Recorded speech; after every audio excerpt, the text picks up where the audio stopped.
Oke teman-teman, nah kali ini saya pengen explore Swagger. Oke, gimana menyebutkannya? Kita lihat di Google Translate ya. Swagger, Swagger, Swagger. Swagger. Swagger Swagger. ya. Swagger, oke. Nah saya akan mengekspor Swagger. Nah ini saya mendapatkan infonya dari teman-teman di grup juga. Salah satu teman kita di grup. Katanya kalau pakai Nest.js, kalau dikombinasikan dengan Swagger bakal lebih mantap lagi. Nah tapi saya belum tahu ya. Aduh, jatuh. Saya belum tahu nih swaggernya sendiri itu buat apa teman-teman. Mungkin teman-teman kalau ada yang tahu boleh komen ya. Oke. Nah, saya belum munculkan chat teman-teman di TikTok. Mari kita munculkan dulu. Oke, kita munculkan dulu supaya saya bisa lihat ya chat teman-teman di TikTok. Oke, lalu saya buka filenya. Nah, nah, kita buka ya. Jadi kalau teman-teman ada di chat nanti bisa saya baca ya di sini. Nah, saya juga belum belum tahu itu tuh kayak gimana cara kerja si swaggernya. Oke, so ya coba kita explore aja ya, teman-teman ya. Nah, cara install pertama kita cari tahu dulu nih, Swagger ini buat apa ya, teman-teman. Kalau saya lihat dari websitenya, saya agak kurang paham sih. Saya kurang paham ya. Ini maksudnya seperti apa? Mungkin teman-teman ada yang tahu ya. Apakah ini sebuah tools untuk bikin API untuk mempermudah semacam library atau framework atau hanya untuk dokumentasi gitu. Lebih tepatnya Swagger ini apa? Teman-teman yang tahu boleh komen ya. Silakan nih komen di bawah. Oke, di sini di sini saya akan install aja ya, mengikuti instruksinya dan saya pengen lihat dia itu bakal menghasilkan apa. Oke, saya ngeblank banget, nggak tahu ini tuh buat apa dan nanti itu jadinya seperti apa gitu. Maklum karena saya backend developer jadul lah teman-teman ya, jadi nggak tahu teknologi kekinian tuh kayak gimana. Oke, kita coba install aja si Swagger-nya. Oke, kita lihat ya apa yang terjadi ya teman-teman. Setelah diinstal, saya harus ngapain? Setelah diinstal, saya harus membuka main.ts. Oke, kita buka main.ts-nya. Kita lihat ya. Main.ts di sini. Mau diapain main.ts-nya? Kita diminta, oh, menginisialisasi swagger-nya. Oke, kita diminta untuk menginisialisasi swagger-nya. Kita tambahkan kode yang ini. Saya taruh di atas ya, teman-teman. Set. Langsung dikopas semua juga seharusnya bisa ya. Ya, seharusnya bisa nih. Karena saya belum mengubah apapun ya di main.ts. Mari kita copy aja. Nah, setelah itu kita diminta untuk ngapain? Oke. Oh, dia menjelaskan dulu ya. Ini maksudnya apa? Config, set title, set description, oke. Set version, add tag, get ada tagnya, build, ada versinya 0. Ya, standar ya. Tapi title dari apa nih? Saya nggak tahu juga ya. Ini title dari apa? Mungkin teman-teman kalau yang tahu boleh komen ya. Lalu lanjut kita ke bagian bawah. Oke, di jalan. Setelah di jalan kita buka slash API. Oke, kita buka ya. Endpoint API. Oke, nah setelah dibuka ternyata, loh, ini endpoint yang kita buat ya teman-teman. Ini endpoint yang kita buat di video sebelumnya, yang produk sama customer. Setelah saya install Swagger ya, ternyata muncul di sini. Oke, oke, muncul di sini. Kita lihat apa yang terjadi kalau saya jalankan. Oh, oke, saya paham. Nah, jadi kalau pakai Swagger itu kayak semacam udah ada dokumentasinya ya, API kita ya. Kalau saya lihat ya tuh. Jadi API yang kita punya semuanya ada dokumentasinya. Jadi kayak gini. Tapi agak kurang rapi nih. Agak kurang rapi sih. Agak kurang rapinya si produknya ada yang di atas, ada yang di bawah ya. Atau kayak gimana nih cara kerjanya? Saya nggak tahu ya. Mungkin ada cara untuk mengelompokkannya ya teman-teman. Mungkin ada cara untuk mengelompokkannya. Saya belum tahu aja. Mari kita kita jangan terlalu banyak komentar dulu. Kita ikutin dulu tutorialnya. Oke. Kita lihat apa yang mau dia sampaikan ya. Oke. Navigate. Oke. Apa yang terjadi kalau saya ketik itu? API slash API JSON. Coba kita lihat ya. Oke, oke, saya paham. Ini versi yang ada user interface-nya. Yang ini adalah versi JSON-nya dari dokumentasi API kita. Menariknya, di sini saya jadi bisa ini ya. Saya bisa mendebug endpoint yang sudah kita punya ya. Tuh, itu bisa kita debug nih. Saya tulis dua.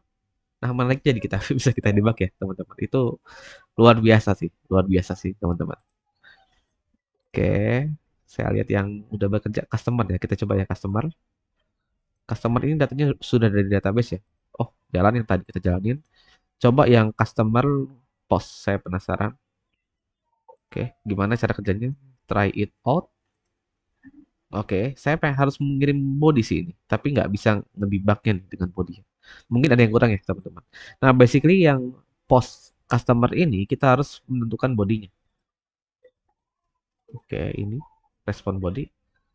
Di mana nggak bisa nih menentukan request bodinya. Mungkin teman-teman yang tahu boleh ya komen di bawah ya teman-teman. Saya nggak tahu bagaimana supaya kita bisa mendebug dengan body. Oke, jadi ya mari kita skip dulu. Kita lihat lagi.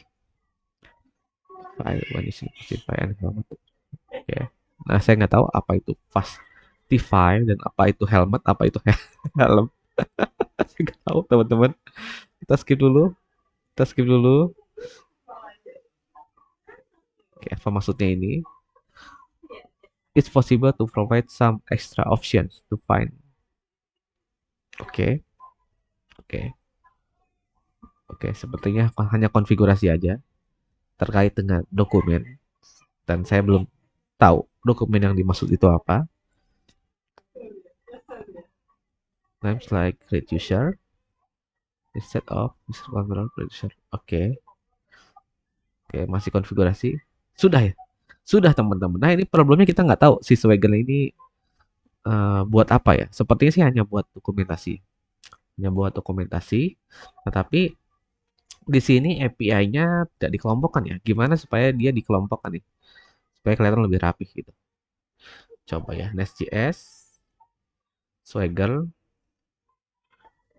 can post body. Nest.js plus Swagger. Oke, ada yang mengalami juga yang masalah ya. Ada yang mengalami masalah yang sama, teman-teman. Dia juga sama ya, si body Swagger-nya itu nggak muncul. Oke. Apa yang dilakukan? Dia harus menambahkan add API property. Oke, add API property. Apakah harus harus tuliskan seperti itu? API body. Try it like this. Hmm. Sing dio for body API property create cat dio export class create cat DTO sorry bukan dio ya, kebanyakan ngoding Flutter. Jadi ketukar-tukar ya teman-teman ya. Function add post create. Oke, oke, saya paham. Sepertinya kita harus mendefinisikan dulu ya si bodinya ini, dan bodinya itu harus dimodelkan kayak gini ya, pakai add API property. Saya nggak tahu ya dia harus dimodelkan atau enggak, ataukah bisa langsung, jangan-jangan. Kita coba aja di codingnya. Saya akan buka customer controller. Nah, kita coba yang post ya. Ini kan ada bodinya ya. Ada bodinya. Oke. Nah, gimana nih bodinya? Partial. Oke, ke library ya, teman. Agak sulit nih. Coba kita lihat ya, customer data, oke. Add API. Oke, sepertinya saya harus refactor kodenya kalau saya lihat di sini ya. Jadi formatnya jangan seperti ini. Coba kita coba refactor ya, teman-teman ya. Ini mau saya refactor menjadi, kita lihat sampelnya. Di sini sih sampelnya ya nyaraninnya pakai ini ya, pakai sebuah class. Kita coba API propertinya diimport. Oke, lalu kita bikin itu customer itu datanya kalau nggak salah kita lihat datanya entity model ya model. Nah datanya itu ada number, ada customer name sama email. Mungkin saya copy aja ya, saya copy. Lalu saya taruh di sini semua. Ada ID-nya number ya. Nah lalu saya tambahkan add property, add API property, supaya dia muncul di dokumentasi Swagger post body. customer post body. Saya bikin nama modelnya customer post body aja ya. Lalu saya tempel di sini.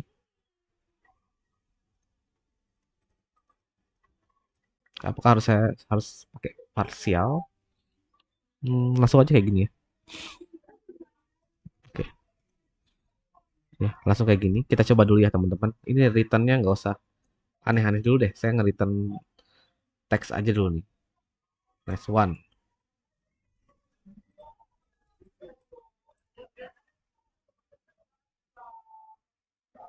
Nggak bisa.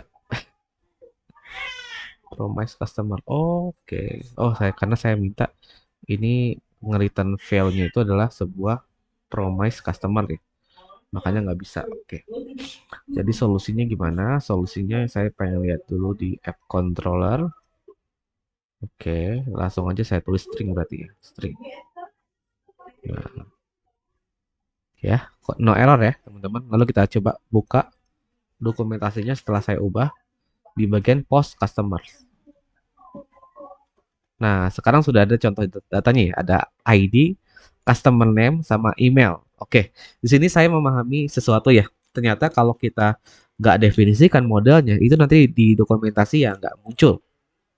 Masuk akal juga. Mungkin dia nggak membaca model. Nah, kalaupun bisa membaca model, itu kan ketika kita bikin endpoint, tidak selalu misalnya saya bikin endpoint untuk nambahin data ya, data customer. Nah, itu tidak selalu data yang dikirim itu hanya data customer aja, teman-teman. Bisa jadi ada data lain gitu. Jadi ya idealnya memang seperti ini ya. Jadi harus kita definisikan dengan sebuah model, oke. Nah, jadinya seperti ini. Ini kalau pengen pakai model, saya rasa bisa langsung juga ya di sini. Mungkin bisa ya, mungkin bisa teman-teman ya.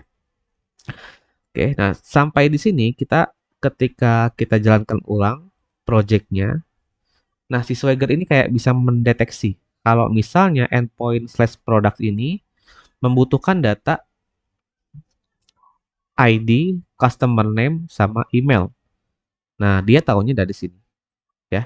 Dan dia juga harus menggunakan add API property. Kalau teman-teman lihat di sini, API property itu adalah bagian dari Swagger nih. Nah, jadi saya berasumsi kalau ini tuh harus ditulis ya. Gitu, teman-teman. Nah, nanti dia bakal muncul di sini. Apakah bisa saya modifikasi? Kita lihat. Saya mau coba ya. Bisa kita modifikasi ya, teman-teman. Saya ganti jadi Alex. Ini saya ganti jadi Dendi. Nah, saya pengen return deh. Nilainya saya return kayak gini. Hello.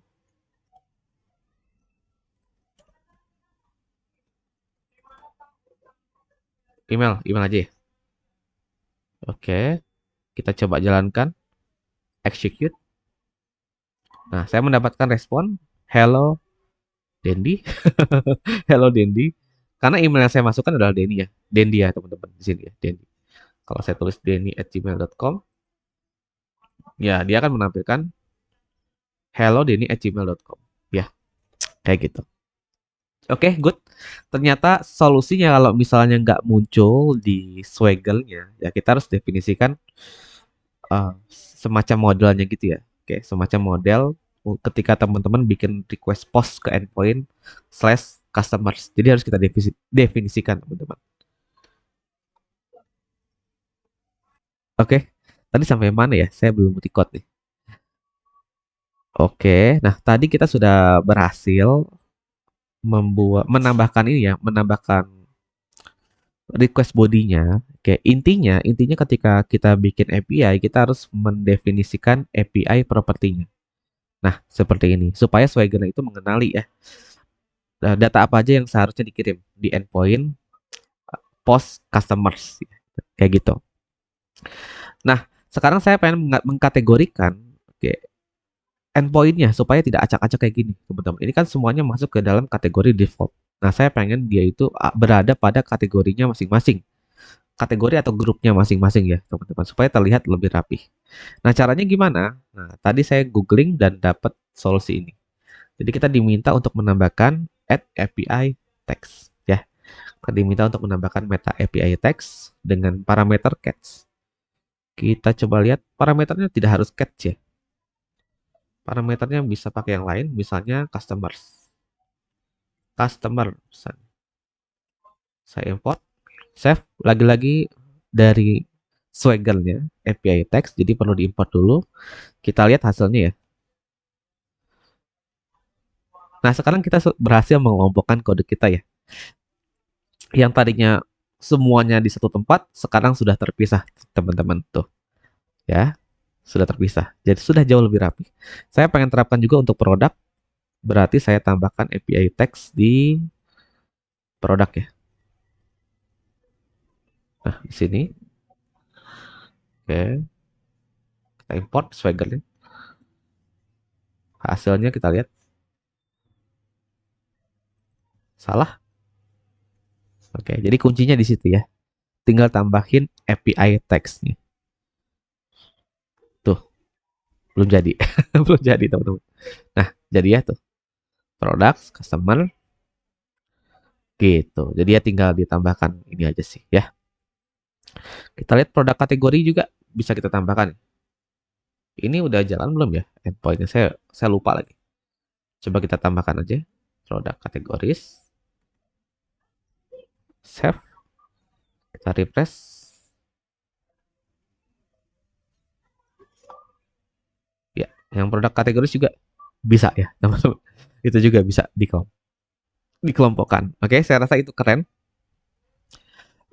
Untuk sebuah dokumentasi ya terlihat lebih oke. Dan yang menariknya lagi kalau kita sudah pakai ini, kita nggak perlu pakai tunnel client lagi ya teman-teman ya. Dan ini sudah jadi dokumentasi. So, em, sangat luar biasa sih, sangat luar biasa ya teman-teman. Karena saya biasanya bikin dokumentasi di Postman aja. Nah, tapi ternyata ada yang namanya Swagger, itu bisa kita tempel di Nest.js dan kita bisa mendokumentasikan API kita di sini. Bahkan nggak hanya sekedar mendokumentasikan, API-nya itu bisa di-execute teman-teman. Nih, contohnya yang mana nih? Yang slash customers ya.